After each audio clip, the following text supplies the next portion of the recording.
12-13 വയസ്സുള്ള കുട്ടികൾ തൊട്ട് ഏത് പ്രായക്കാരിലും ഇന്ന് ഫാറ്റി ലിവർ കാണുന്നുണ്ട്. നമ്മുടെ ഇടയിൽ ഒരു 10 പേരെ എടുത്തു കഴിഞ്ഞാൽ 3 പേരിലും ഫാറ്റി ലിവർ ഉള്ളതായിട്ടാണ് കണക്കുകൾ പറയുന്നത്. നമ്മുടെ ശരീരത്തോട് ഏറ്റവും കോപ്പറേറ്റ് ചെയ്യുന്നതും നമ്മുടെ ശരീരത്തോട് ഏറ്റവും സ്നേഹമുള്ള ഒരു ഓർഗൻ ലിവറാണ്. എന്താണ് ഫാറ്റി ലിവർ? അപ്പം നമുക്ക് ആദ്യം തന്നെ നമ്മുടെ ജീവിതശൈലിയിലാണ് മാറ്റം വരുത്തേണ്ടത്.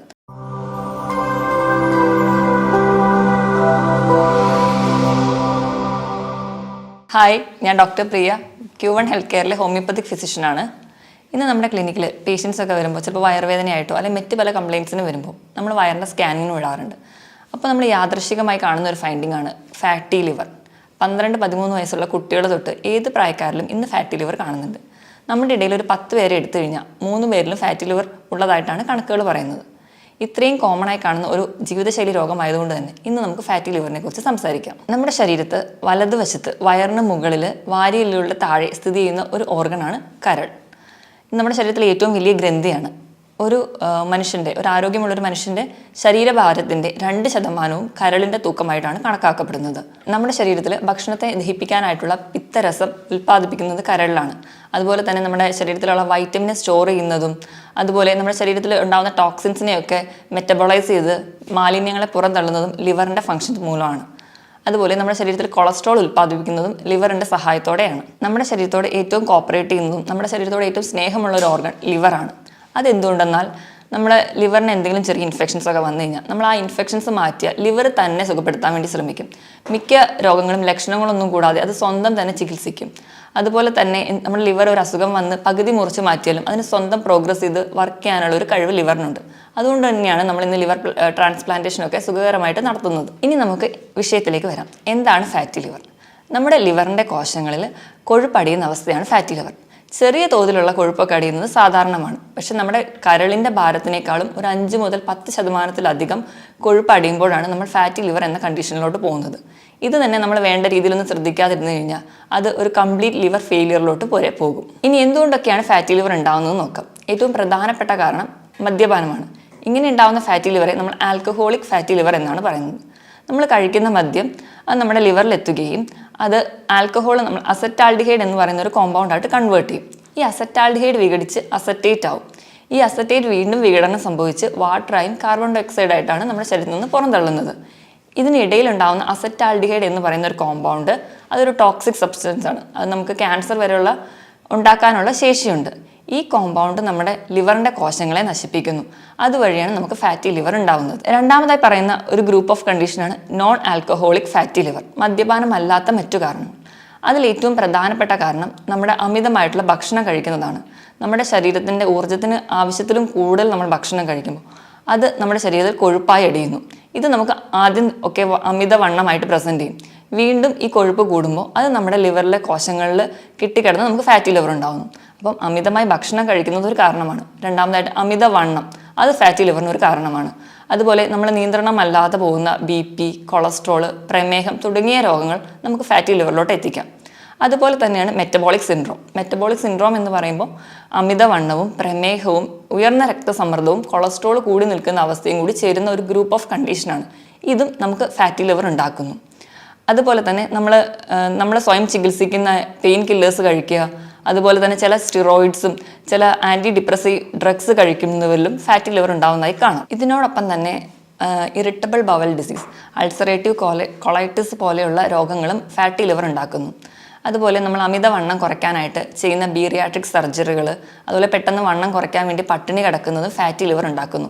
ഇതിനൊക്കെ പുറമെ അണുബാധകൾ, ഹെപ്പറ്റൈറ്റിസ് A-B-C പോലെയുള്ള ഇൻഫെക്ഷൻസ്, മലേറിയ പോലെയുള്ള ഇൻഫെക്ഷൻസും ഫാറ്റി ലിവറിന് കാരണമാണ്. ഇതുപോലെ തന്നെ പാരമ്പര്യം ഒരു ഘടകമാണ്. ചില കുടുംബങ്ങളിൽ ഈ കരൾ രോഗം ഒരു പാരമ്പര്യമായിട്ടും കാണുന്നുണ്ട്. ഇനി എന്തൊക്കെയാണ് ഫാറ്റി ലിവറിൽ കാണുന്ന ലക്ഷണങ്ങൾ എന്ന് നോക്കാം.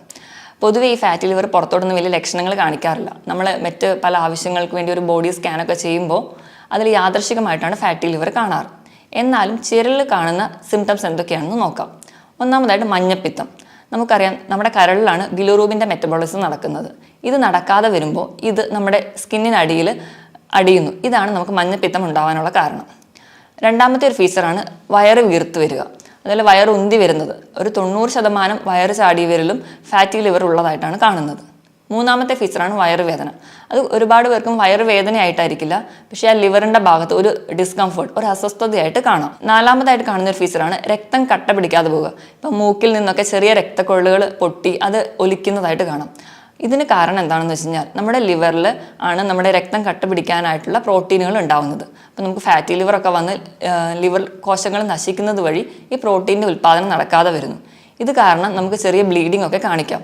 അതുപോലെ തന്നെ വിശപ്പില്ലായ്മ, അല്ലെങ്കിൽ ഭക്ഷണം കാണുമ്പോൾ ഓക്കാനും ഛർദിലൊക്കെ വരിക, അതുപോലെ ഭയങ്കര ക്ഷീണം, കിതപ്പ്, ഇതൊക്കെ നമുക്ക് ഫാറ്റി ലിവറിലുള്ളവരിൽ കാണാറുണ്ട്. ഇനി നമുക്ക് എങ്ങനെയാണ് ഫാറ്റി ലിവറിനെ ഗ്രേഡ് ചെയ്യുന്നത് നോക്കാം. പ്രധാനമായും ഫാറ്റി ലിവറിനെ നമ്മൾ 4 ഗ്രേഡായിട്ടാണ് ഡിവൈഡ് ചെയ്യുന്നത്. അതിൽ ഫസ്റ്റ് വൺ ആണ് മൈൽഡ് ടൈപ്പ്. മൈൽഡ് ടൈപ്പ് എന്ന് പറയുമ്പോൾ വ്യായാമം ചെയ്യാത്തത് കൊണ്ടും അന്നജത്തിൻ്റെ അളവ് കൂടുതലായി ചെല്ലുന്നത് കൊണ്ടുമാണ് mild type of fatty liver ഉണ്ടാകുന്നത്. രണ്ടാമത്തെ ഗ്രേഡ് 1, കരളിൻ്റെ 8% കൊഴുപ്പടിഞ്ഞിട്ടുണ്ടെങ്കിൽ ഗ്രേഡ് 1 എന്നും, കരളിൽ 12% കൊഴുപ്പടിഞ്ഞിട്ടുണ്ടെങ്കിൽ ഗ്രേഡ് 2 എന്നും, കരളിൽ 15% കൊഴുപ്പടിഞ്ഞിട്ടുണ്ടെങ്കിൽ അതിനെ ഗ്രേഡ് 3 എന്നും നമ്മൾ ഡിവൈഡ് ചെയ്തിട്ടുണ്ട്. ഇനി നമുക്ക് ഫാറ്റി ലിവറിനെ എങ്ങനെയൊക്കെ ഗ്രേഡ് ചെയ്യാമെന്ന് നോക്കാം. അതിൽ ഫസ്റ്റ് ടൈപ്പാണ് മൈൽഡ് ടൈപ്പ്. മൈൽഡ് ടൈപ്പ് എന്ന് പറയുമ്പോൾ അന്നജത്തിൻ്റെ അളവ് കൂടുതലായി കഴിക്കുന്നത് കൊണ്ടും വ്യായാമക്കുറവ് മൂലം ഉണ്ടാവുന്നതാണ്. ഗ്രേഡ് 1 എന്ന് പറയുമ്പോൾ 8% കൊഴുപ്പടിയുമ്പോഴാണ് ഗ്രേഡ് 1 എന്ന് പറയുന്നത്. 12% കരളിൽ കൊഴുപ്പടിഞ്ഞിട്ടുണ്ടെങ്കിൽ അതിന് ഗ്രേഡ് 2 എന്നും, 15% അടിഞ്ഞിട്ടുണ്ടെങ്കിൽ അതിന് ഗ്രേഡ് 3 എന്നും തരം തിരിച്ചിട്ടുണ്ട്. ഇത് കഴിഞ്ഞു പോകുന്ന സ്റ്റേജാണ് ലിവർ സിറോസിസും അതുപോലെ തന്നെ ലിവർ ഫെയിലിയറിലോട്ട് എത്തുന്നത്. ഇനി നമുക്ക് എങ്ങനെയാണ് ഒരു ഫാറ്റി ലിവർ പ്രോഗ്രസ് ചെയ്യുന്നതെന്ന് നോക്കാം. നമ്മൾ അമിതമായി ഭക്ഷണം കഴിക്കുമ്പോൾ, വിശപ്പറിയാതെ തന്നെ ഭക്ഷണം കഴിക്കുമ്പോൾ കൊഴുപ്പിൻ്റെ അളവ് കൂടും. ഈ കൊഴുപ്പ് നമ്മുടെ കരളിൻ്റെ കോശങ്ങളിൽ അടിയാൻ തുടങ്ങും. ഈ ഒരു സ്റ്റേജിന് നമ്മൾ ഫാറ്റി ലിവർ, അതാണ് ഫസ്റ്റ് സ്റ്റേജ്, ഫാറ്റി ലിവർ എന്ന് പറയും. ഈ ഫാറ്റി ലിവർ കാരണം കോശങ്ങളിൽ നീർക്കെട്ടുകൾ ഉണ്ടാകുന്നു. ഈ കൊഴുപ്പടിയുന്നതിൻ്റെ ഭാഗമായിട്ട് നീർക്കെട്ടുകൾ ഉണ്ടാകുന്നു. ഈ നീർക്കെട്ടുകൾ കരളിൻ്റെ കോശങ്ങൾക്ക് ഫൈബ്രോസിസ് അല്ലെങ്കിൽ സ്കാറിങ് ഫോം ചെയ്യും. നമ്മൾ മുറിവൊക്കെ ഉണങ്ങുമ്പോൾ കാണുന്ന ആ ഒരു സ്കാർ നമ്മുടെ ലിവറിൻ്റെ കോശങ്ങളിൽ ഉണ്ടാവും. ഈ സ്കാറിങ് കട്ടി കൂടി വരുന്നതിൻ്റെ ഭാഗമായിട്ട് ഉണ്ടാവുന്ന ഒരു സ്റ്റേജാണ് നോൺ ഹെപ്പാറ്റിക് സ്റ്റീറ്റോസിസ്. ഇതാണ് രണ്ടാമത്തെ സ്റ്റേജ്. ഈ ഒരു സ്റ്റേജ് എത്തുമ്പോഴത്തേക്കും നമ്മുടെ ലിവർ എൻസൈംസ് ഒക്കെ കൂടുതലായിട്ട് നിൽക്കും. ഈ ഫാറ്റി ലിവറിൻ്റെ സ്റ്റേജിലും ഈ സെക്കൻഡ് സ്റ്റേജിലും നമുക്ക് ലിവറിനെ പഴയ പോലെ തിരിച്ചെത്തിക്കാൻ പറ്റും.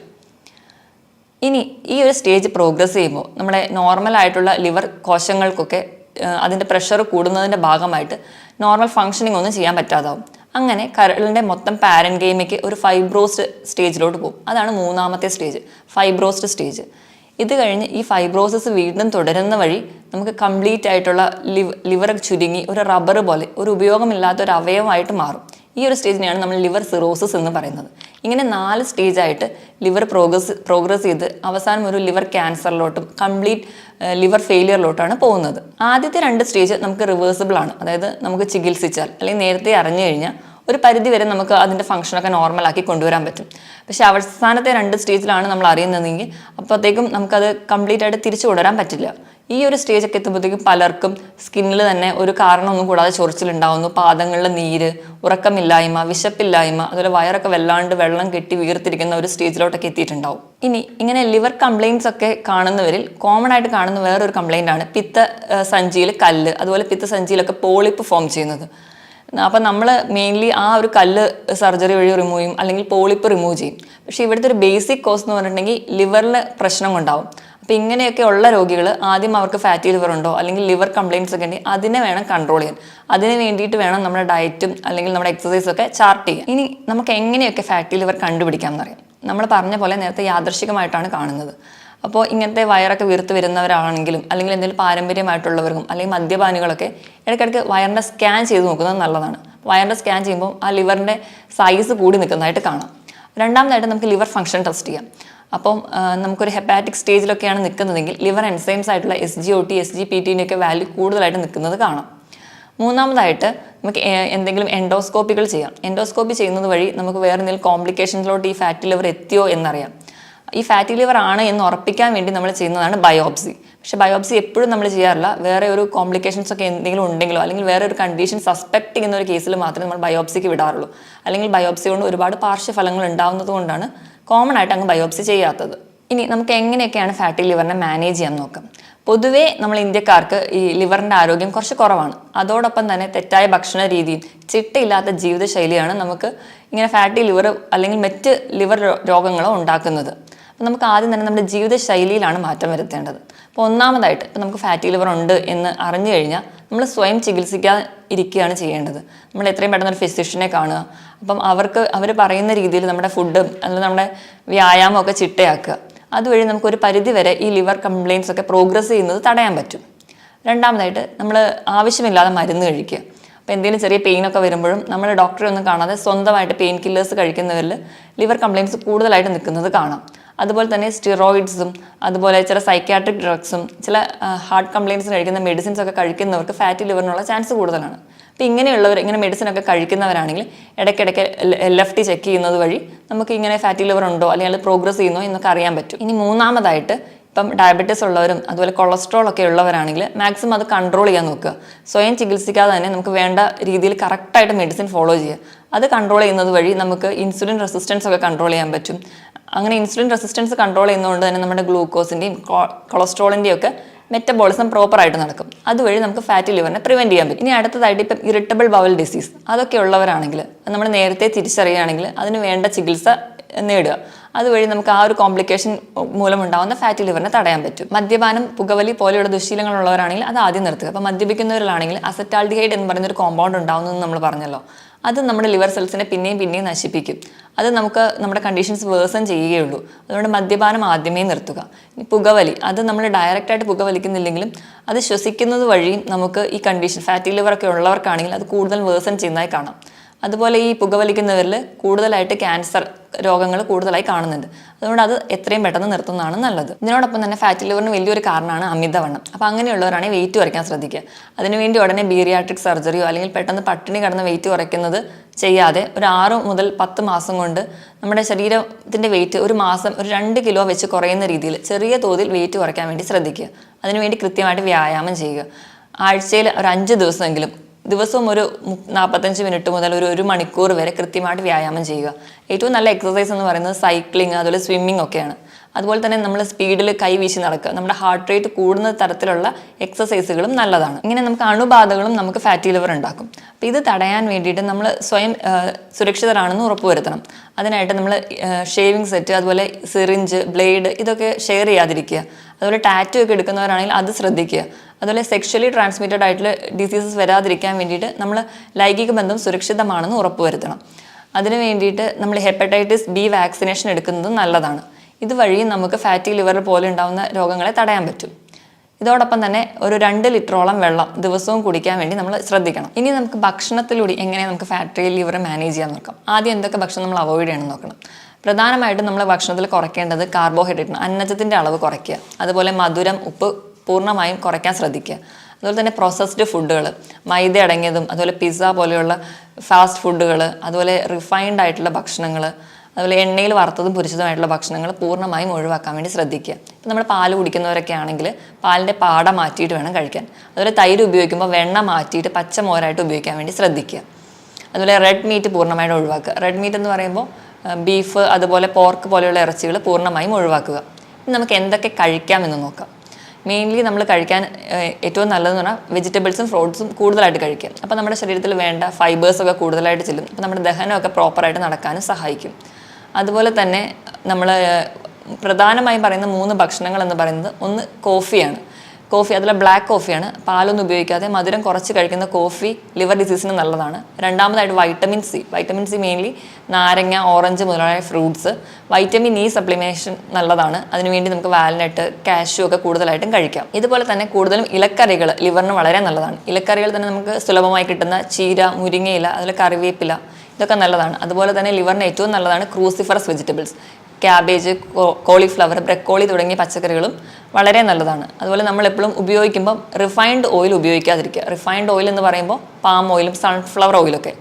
അൺറിഫൈൻഡ് ആയിട്ടുള്ള ഓയിലുകൾ, നമ്മുടെ വെളിച്ചെണ്ണ അതുപോലെ ഒലിവ് ഓയിലൊക്കെ കൂടുതലായിട്ട് ഉപയോഗിക്കാൻ ശ്രദ്ധിക്കുക. അതുപോലെ നമ്മൾ കൊഴുപ്പ് കഴിക്കുമ്പോൾ നമ്മുടെ അയല, മത്തി, ചൂര പോലെയുള്ള മീനുകളിലെ പോളി അൺസാച്ചുറേറ്റഡ് ആയിട്ടുള്ള ഫാറ്റ് അടങ്ങിയ ഭക്ഷണങ്ങൾ കഴിക്കാൻ കൂടുതലായിട്ട് ശ്രദ്ധിക്കുക. ഇങ്ങനെയൊക്കെ ചിട്ടയായ ഭക്ഷണ രീതിയിലൂടെയും കൃത്യമായ വ്യായാമത്തിലൂടെയും നമുക്ക് ലിവറിൻ്റെ ആരോഗ്യം മെച്ചപ്പെടുത്താവുന്നതേ ഉള്ളൂ. ഇതോടൊപ്പം തന്നെ തുടക്കത്തിലൊക്കെ അറിയുകയാണെങ്കിൽ ഹോമിയോപ്പതിയിൽ ഫലപ്രദമായ ചികിത്സയും ലഭ്യമാണ്. മറ്റൊരു ഹെൽത്ത് ടോപ്പിക്കുമായിട്ട് വീണ്ടും കാണുന്നത് വരെ നന്ദി.